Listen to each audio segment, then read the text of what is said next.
Hello everyone, my name is Century Favor. I'm the founder of Mandate 4.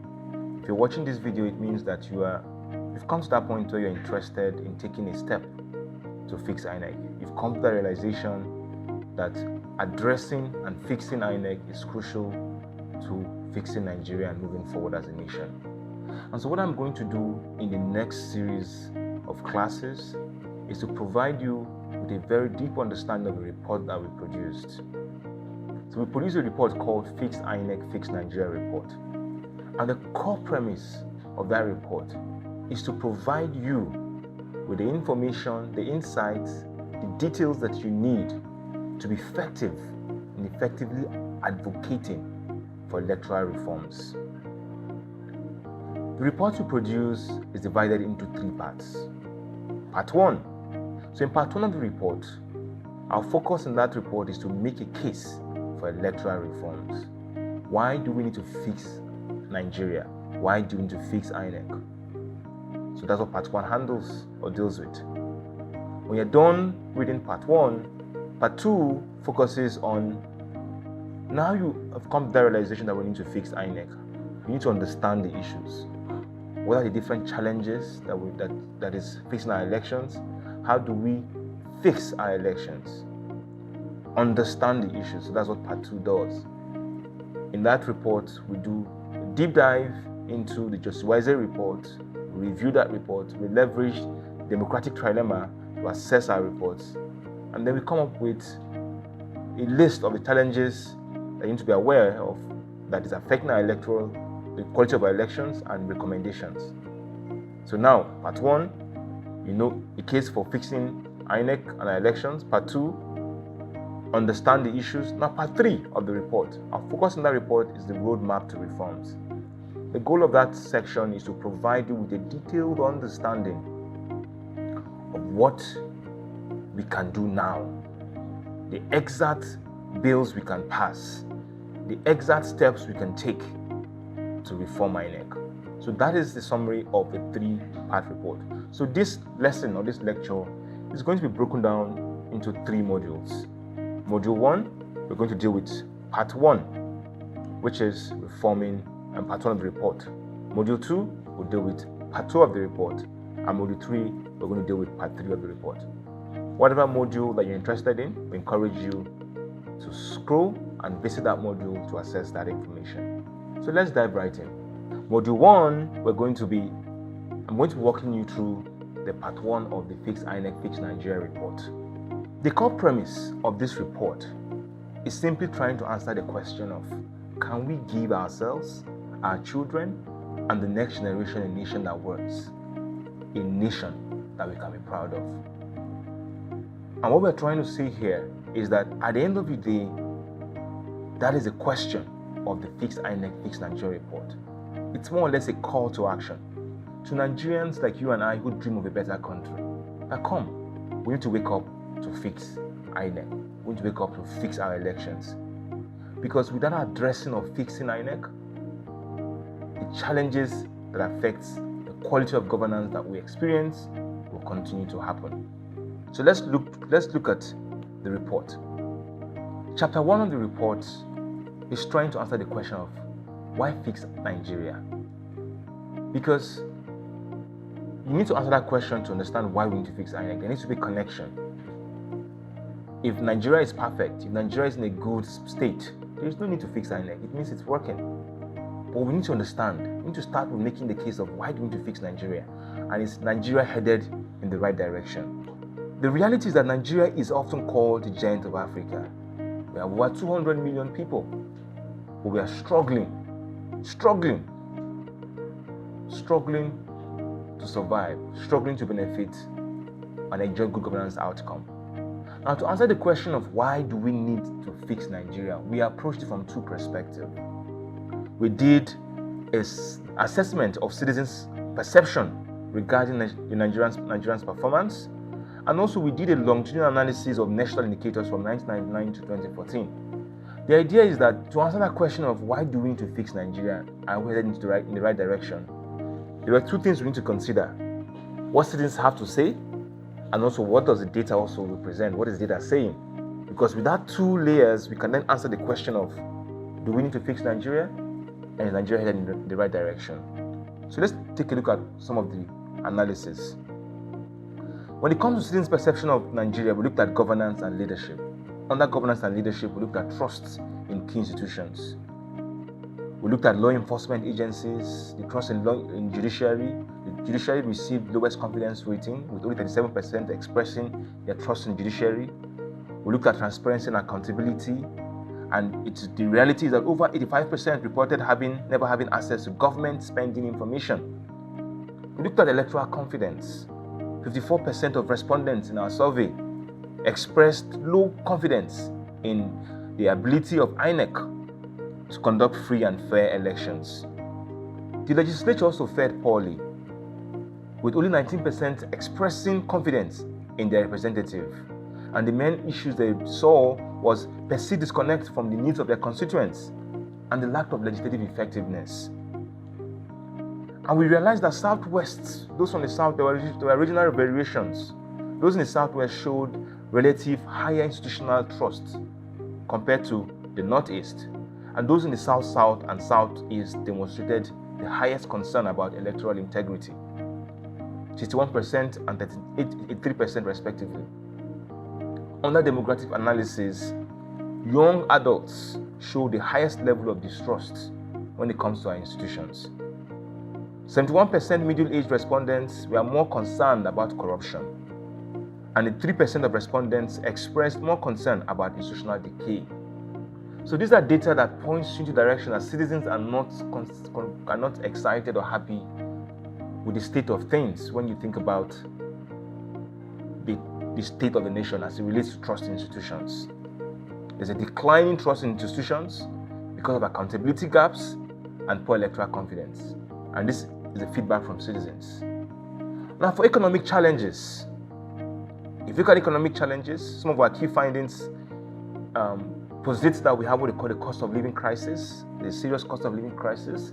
Infrastructure deficit is a problem. Citizens are not happy with the state of infrastructure, with 58.3% satisfied with the pace of development. And in terms of food costs, when it comes to cost of living crisis, 54% of our respondents indicate that food cost has increased by 60%. In terms of economic policy perception, 45.8% oppose recent subsidy removal and implementation, while 12% report no benefit from subsidy removal savings. So in terms of one of the major policy items that we currently have right now, subsidy removal, quite a number of Nigerians are not happy with the way it was conducted. When you look at the regional analysis when it comes to the economic impact of decisions made by leadership, Northwest, North Central, and Northwest combined, 65% reported agricultural sector challenges. For the Southwest and Southeast, 80% cite business environment deterioration. 70% struggled with industrial operation costs.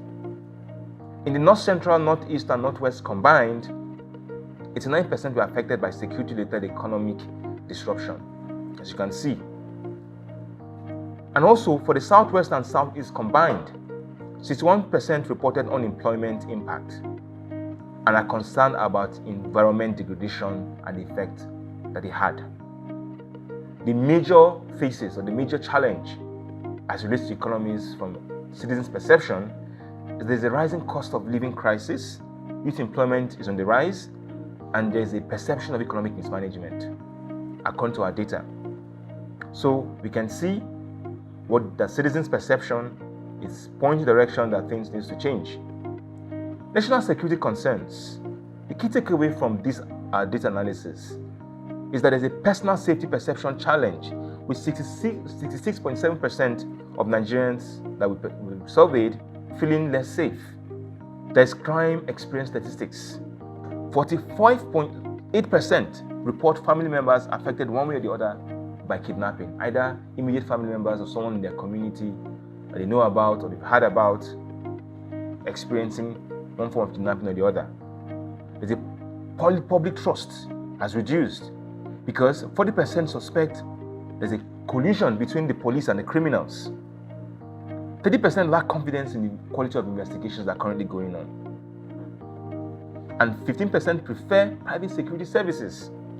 Law enforcement capability assessment, 43.5% cite inadequate police staffing. So you can see that when you look at some of the perceptions that Nigerians have about our national security concerns, there are critical challenges. There's a regional dimension to this issue. In the Northwest, of the respondents that were engaged, 50% share that they were affected one way or the other by banditry. 20% now avoid interstate travel. Police performance, that's currently I'm talking about the Northwest part of Nigeria, looking at the regional component of national security crisis. In the Northeast, 62.5% are one way or the other affected by terrorism, indirectly or directly, according to our survey. And quite a number of people in the North Central are affected by farmer-herder conflicts, have been affected one way or the other in the last couple of years by farmer-herder conflicts. There's reports of 5% report communal clashes, and 20% reports concerns about kidnapping. Southwest respondents report urban crime increase. 83% is concerned about ritualist activities. There's also law enforcement understaffing. In the Southeast, their main concern when it comes to national security is the activities of separatists. 89% are affected by activities of separatists. 83% report commercial activities disruption caused by the state of stay-at-home demands. And 91% indicates a cybercrime prevalence. And 70% cite extortion concerns. In the South-South, 20% say they are affected by cult activities. 31% witness the impact of bunkering activities. And 40% cite marine piracy in one way or the other, one form or the other. So you can see, when you look at the national security apparatus of this nation, citizens' perception is pointing direction that something needs to be done. Under social and regional inequalities, there's some basic needs. 57 million Nigerians currently lack access to safe water, and over 130 million Nigerians lack adequate access to sanitation. In one day, the richest Nigerian man can earn from his wealth 8,000 times more than the poorest 10% of Nigerians. A Nigerian lawmaker receives an annual salary that is about $118,000. That's equivalent to 37 million, 60 times the country's GDP per capita. Our GDP as of 2013 was 521 billion. So this data we're even correcting this data based off of 2013 data, not even the current 2025 data. Gender inequalities. The gender inequalities index ranks Nigeria as 125 out of 145 countries in 2024. Employment opportunities. 82% report discrimination in job recruitment. 91% are unable to access business startup capital, and 71% are excluded from political decision making. So you can see there's a lot of work that has to be done when it comes to social and regional inequalities.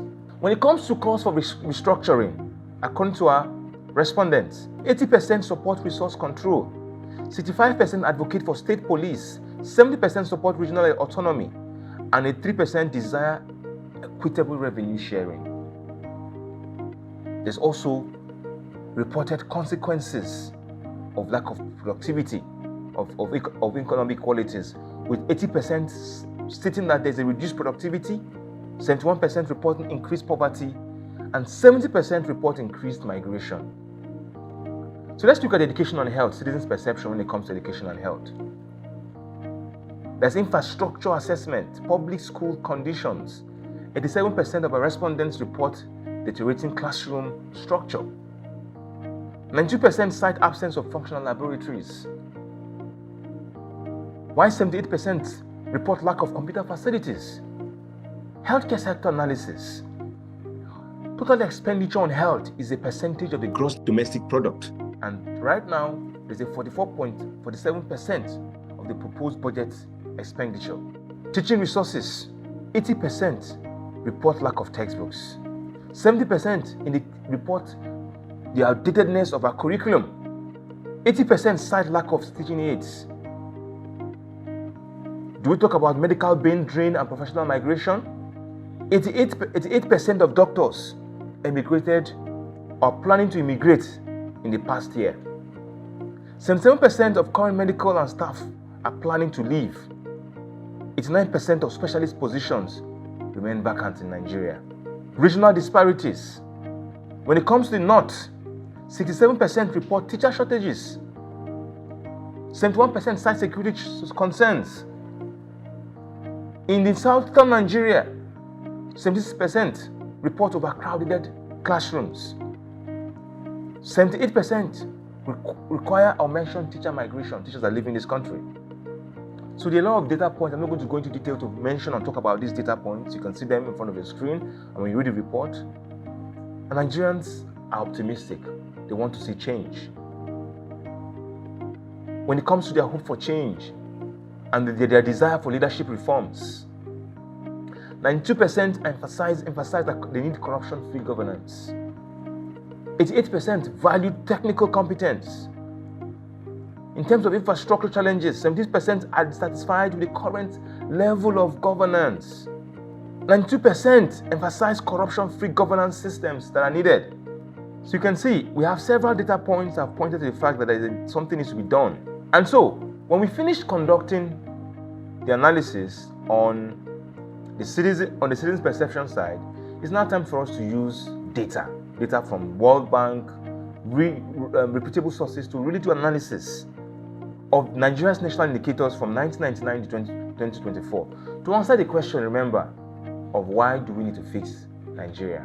And so let's look at the first data that we had to analyze. The first one is our GDP growth and trends. From 1999 to 2010, as you can see, Nigeria's GDP was growing.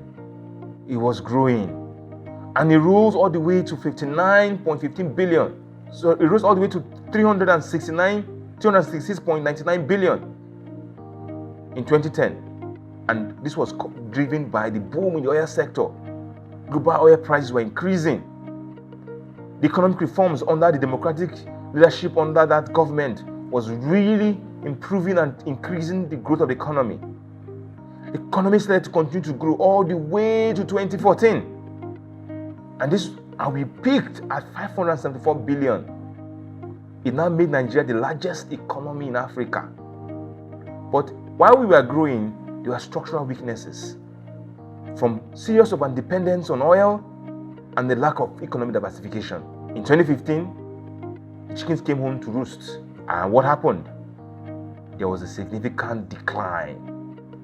Falling oil prices, economic recessions, and by 2020, our GDP has dropped to 432 billion. COVID-19 came, hit us hard, and there were weak macroeconomic management, and there was a decline in investment. 2021 to 2024, while our GDP was growing, it resumed post-pandemic, it remained fragile. There were projections for modest growth, but there are persistent structural issues that affected our growth. And right now, our GDP has really fallen to 300 and something billion. So you can see our story of growth in the past 24 years is checkered. Inflation and cost of living. Inflation fluctuated and continues to fluctuate right now. As you can see, inflation is currently high at the moment. As of 2024, we have hit a 30-year high of 34.6% inflation. The data is stating that. As you can see, shows that things are no longer at ease. We need to fix Nigeria. Unemployment and underemployment. You can see unemployment and employment is currently on the rise. It is interesting to note that there was a revised methodology to calculate unemployment. But despite that, unemployment and underemployment remains a concern, as you can see. Poverty and inequality is on the rise. You can see it dipped way down in 2015 as our GDP increased. But our GDP fell. It has increased. Poverty and inequality has risen.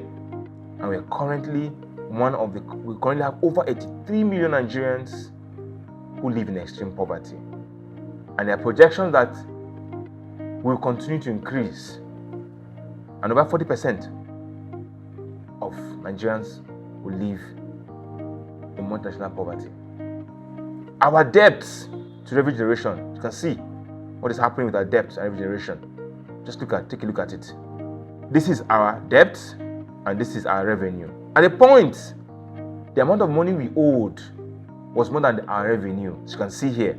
So the Paris Accords reduced our debt. But guess what? And for the first time in a while, in that short period of time, our revenue was higher than our debt. That became consistent for a while until, as you can see, our debt to GDP ratio started peaking. When it comes to external debt and revenue generation, right? From 1999 to 2006, we successfully negotiated debt relief and reducing external debt significantly. As you can see, external debt now started to increase sharply around by June 2004. Increased. And our external debt stood at 42.9 billion. Despite the reforms and Nigerians' reliance on oil revenue, we've not been able to diversify to a level where our revenue is a lot much higher than our debt. Key trends here, as you can see, is our overdependence on oil still remains. With policy implementation, rising poverty and inequality is still a trend, and labor market challenges. Our debt sustainability is in a mess. So let's look at governance and corruption. Let's analyze it. According to Transparency International, Nigeria consistently scored poorly on their rating. But between 1999 and 2023, Nigerian CPI scores ranged from 1.6 to 25 on a scale of 0 to 100. During 1999 to 2010, we had our early democracy, we had weak enforcement mechanisms and entrenched political corruption, but there were small improvements between 2011 and 2015. 2026 and to 2024, there was a renewed focus on anti-corruption under the Buhari-led administration. It led to an uptick in prosecution, but the enforcement was selective. When it comes to freedom of the press and civil liberties, 1999 to 2015, the press enjoyed relative freedom, but journalists faced occasional harassment. But from 2015 to 2024, press freedoms deteriorated. 2024, we had vibrant online media and investigative journalists persist. The press operates under constant pressure, limiting their ability to hold power to account. So, quite a number of statistics that has to do with Nigerians' underperformance. Security indicators, the data points around the Boko Haram insurgency from 2009 to present. Kidnappings that has continued. One way or the other, it grows exponentially in 2015, and this was fueled by banditry and the weakness of state security forces. Header former clashes, prevalent. Niger Delta militancy, prevalent. There was an internal displacement of refugees, IDP camps, and this had impact on vulnerable groups and population. Women and children were the hardest hit. There was widespread reports of sexual exploitation, child recruitment and trafficking in IDP camps, and there was chronic underfunding of humanitarian efforts that led to an excavation of the plights of those that have been displaced. When it comes to budget allocation and effectiveness of security agencies, the agencies faced serious problems. In 2023, for example, 2.9 trillion, that is 14% of our national budget, was allocated to defense and security. But corruption and mismanagement has limited the effectiveness of these investments. From inadequate equipment, poor training and welfare, corruption, lack of coordination between the military, police, and intelligence agencies. This has weakened our overall security response strategy and the effectiveness of our security agencies. You can see, to a large degree, things are no longer at ease. According to data, there's a need to reform Nigeria. According to data, social, economic, and development indicators, from literacy and education enrollment rates, data does not posit or point in the right direction. Access to healthcare and life expectancy. There's an improvement, yes, because in 1999, the average life expectancy was 47 years. Right now, in 2023, it has increased to 54, but it is still one of the lowest globally as a result of poor healthcare access, high disease burden, and underfunding. There's always this frequent healthcare worker strikes, brain drain, mass emigration of doctors and nurses has crippled our healthcare sector. Poor access to basic healthcare services in rural areas where over 40-60% of the population resides. Child mortality rates. In 1999, we had 201 deaths per 1,000 live births. There's an improvement. We now have 85 deaths per 1,000 live births. Showing progress, but it's still far from global targets. There's a high rate of preventable diseases like malaria, pneumonia, and diarrhea. There's also still poor immunization coverage. For maternal mortality rate, 1,200 deaths per 100,000 live births. It has reduced to 512 deaths per 100,000 live births in 2023. Yes, but still below global averages. And the reason, poor antenatal care coverage and the high prevalence of unsafe abortion due to restrictive abortion laws. There's access to potable water as a challenge. We still have that as a challenge. While progress has stagnated, with only 71% from 2016 to 2024 of Nigerians have access to improved water sources. There's a chronic underinvestment in water infrastructure that has left millions without access to basic services. Let's look at power generation and distribution. From 1999 to 2024, electricity access has improved modestly from 40% in 1999 to now 55% in 2023. Yes, we've experienced, but however, power supply remains highly unreliable with frequent outages, with only 25% of rural communities connected to national power grid. Nigerians' power generation capacity is currently around 4,000 to 5,000 megawatts. And this is so inadequate for a population of about 200 million people. So our inability to meet electricity demand has reduced and affected industrial growth, affected productivity, production costs, and has disrupted and hampered economic productivity. There's poor maintenance of power grid, there's frequent outages, and this has resulted to annual losses equivalent to 2% of our GDP. This is according to the World Bank. There have been significant efforts to reform, but these reforms have been ineffective.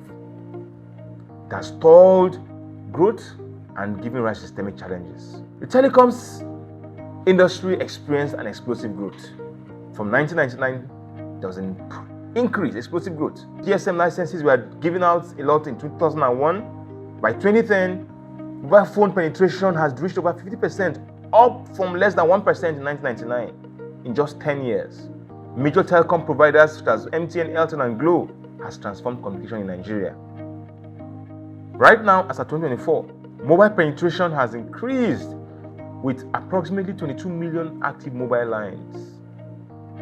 And currently, internet penetration stands at 42%. But there has been some underperformance. Why?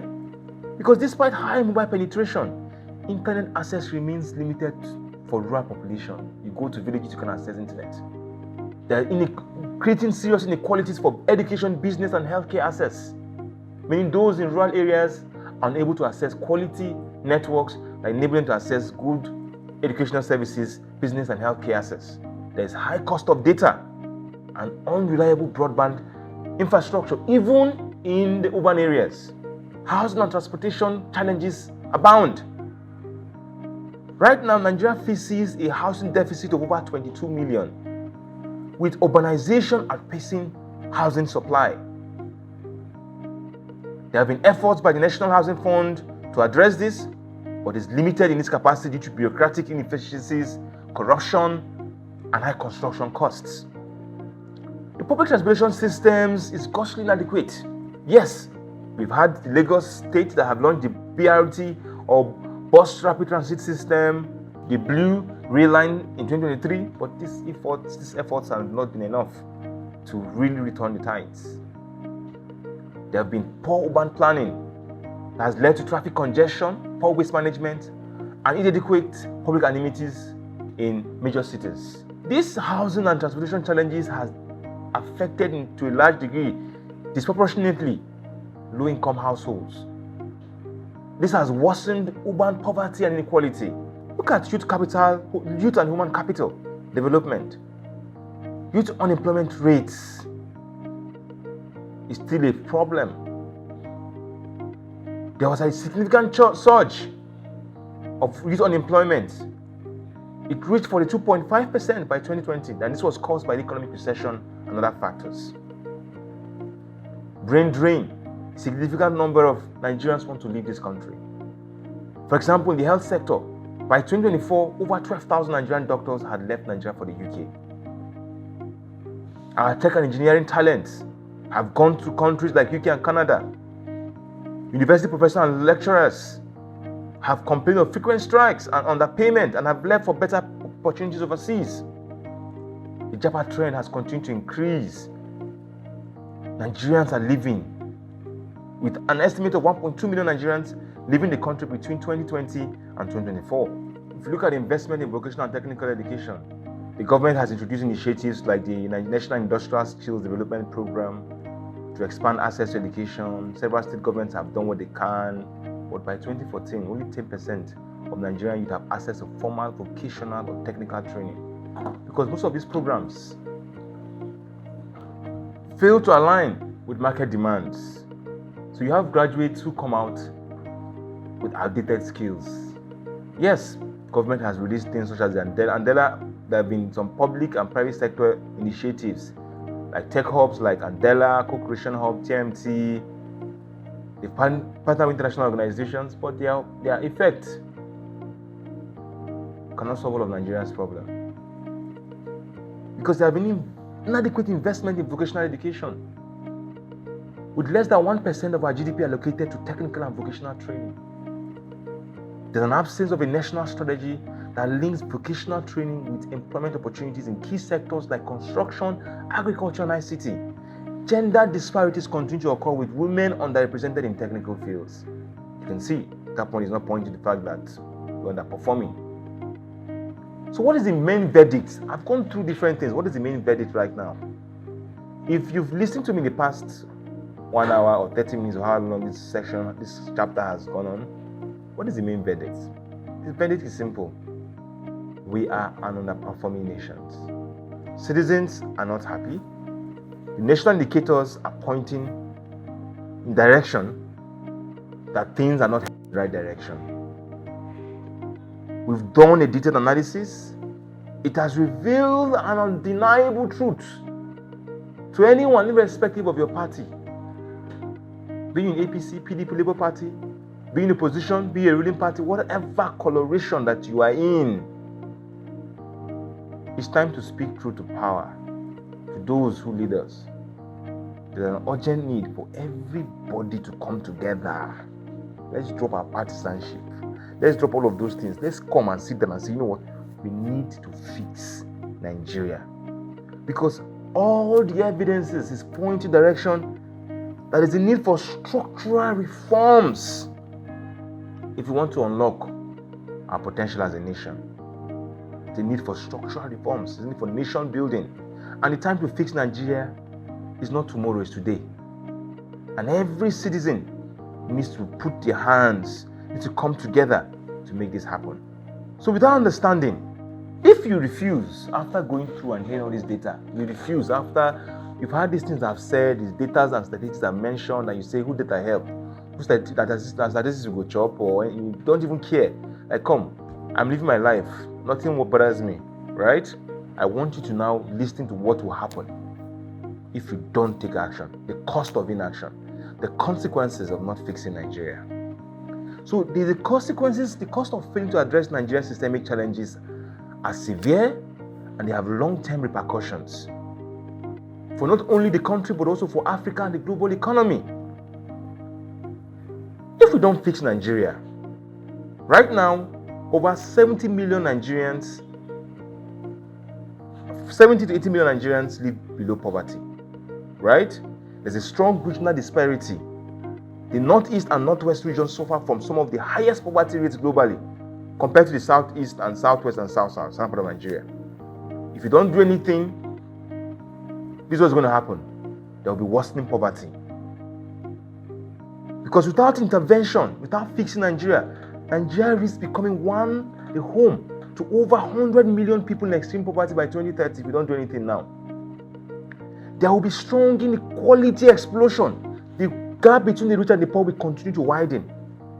And this will create social tensions and undermine national cohesion. If we don't do anything now, erosion of social safety nets will happen. Vulnerable population will increase. Women and children will continue to suffer. And there will be greater hardship for the poorest of the poor. If we don't do anything when it comes to unemployment and youth restiveness, if we don't do anything, this is where we are right now when it comes to youth unemployment. Right now, youth unemployment stands at 8% as at 2024. Emigration of skilled professionals is on the rise. We have an underskilled population as well, and an underutilized workforce. If we don't change things, what is going to happen? There will be social unrest. Because you would have a growing population of disillusioned, unemployed young people, and this will now increase criminal activities. There will be insurgencies, violence in urban areas. Insecurity will increase. Groups like Boko Haram, banditry network, kidnappers, they thrive. Because when you have a lot of disenfranchised young people, they resort to crime. They're unemployed. Unemployment is used to recruit youths. There will be economic losses. Because high unemployment prevents Nigerians from harnessing this energy of these young people to increase our GDP. So in essence, whatever social unrest we're experiencing now is playing compared to what's going to happen in the future if we don't do anything right now. Right now, we are facing Boko Haram, ISWAP, all different new names that are coming up every day. We are facing banditry, we have kidnappings, communal violence, you name it. And we have over 3 million people who have been displaced or living in deplorable conditions as a result of these conflicts. If we don't do anything, when it comes to security, there's going to be regional destabilization. And this destabilization can spill into neighboring countries and now destabilize the entire West Africa. There will be economic devastation. Businesses will continue to suffer. Shut down. Corporations will leave this country because insecurity is becoming too much. There will be increased humanitarian crisis. Because without addressing the root cause of insecurity, internal displacement will continue to increase and humanitarian crisis will rise if we don't do anything to address the direction that we're headed. We have stunted economic growth right now. That's the current state of things. Our economy currently over-relies on oil, and it accounts for a significant percentage of our export revenue, but contributes minimally to job creation. The reality is that structural issues such as poor infrastructure, corruption, and unfavorable business climate has prevented foreign investments from coming in. That's the state we're currently right now. If we don't fix that, what will happen? Our GDP will continue to decline.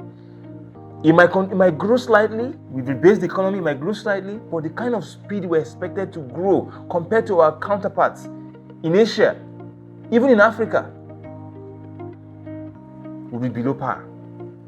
Our debt crisis is just playing catch up. The level of increase we're going to experience when it comes to debt will be unprecedented.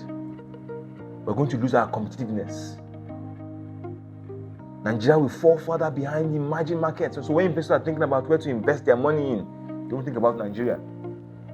We're going to lose opportunities to attract investments in technology, manufacturing services, you name it, if we don't change the trajectory of things.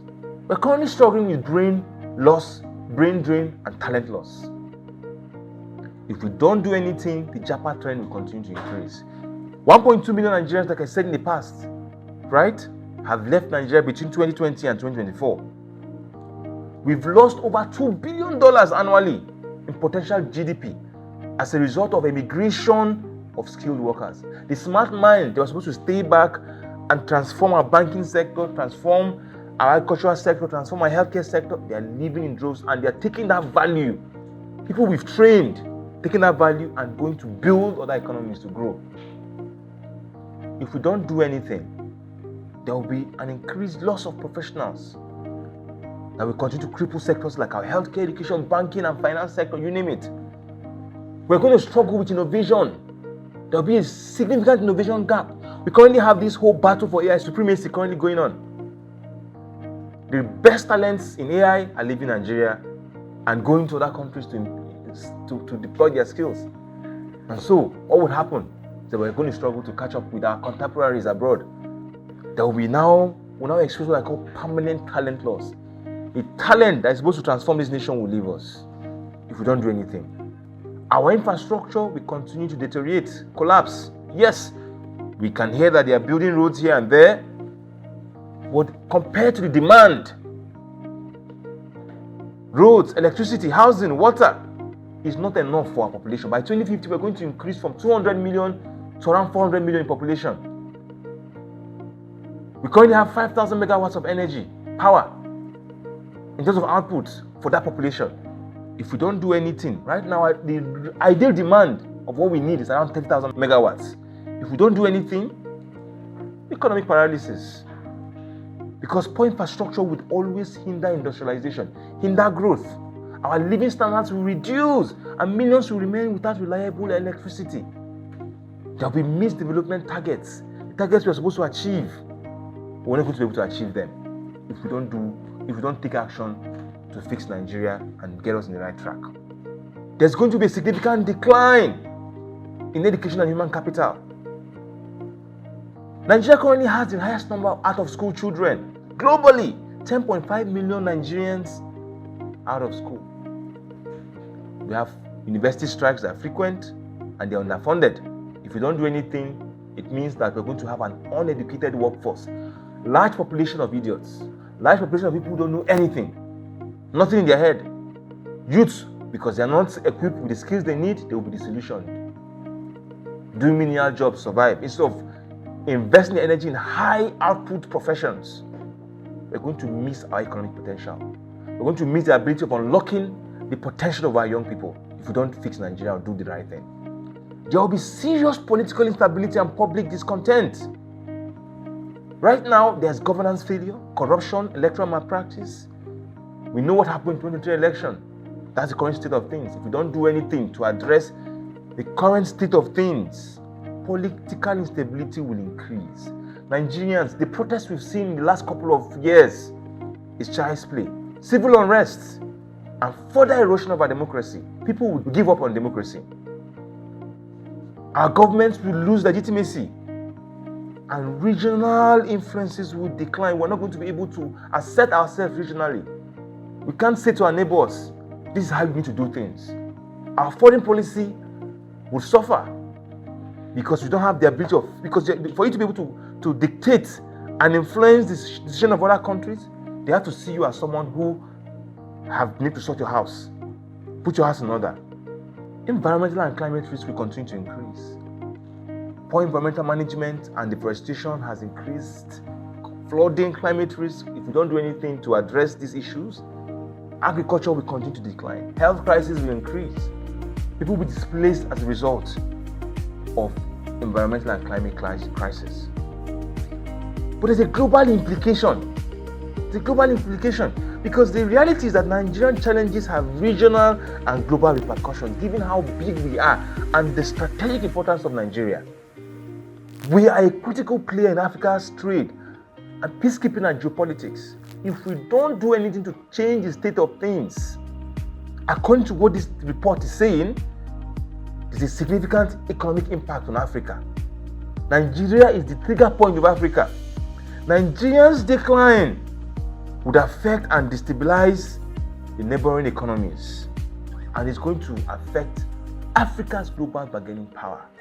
We're going to have the power to sit in the table of nations to discuss how we move humanity forward. There will be significant migration pressures. A lot of Nigerians, Africans, non-Americans would now want to leave and strain European and North American countries. There will be a significant rise in global refugee crisis, and we would have missed our growth potential. Look at how Asia has evolved and developed into a continent, a powerhouse. Africa can become that. And it starts with Nigeria getting its act together. If we don't do anything, we would have missed Africa's growth potential.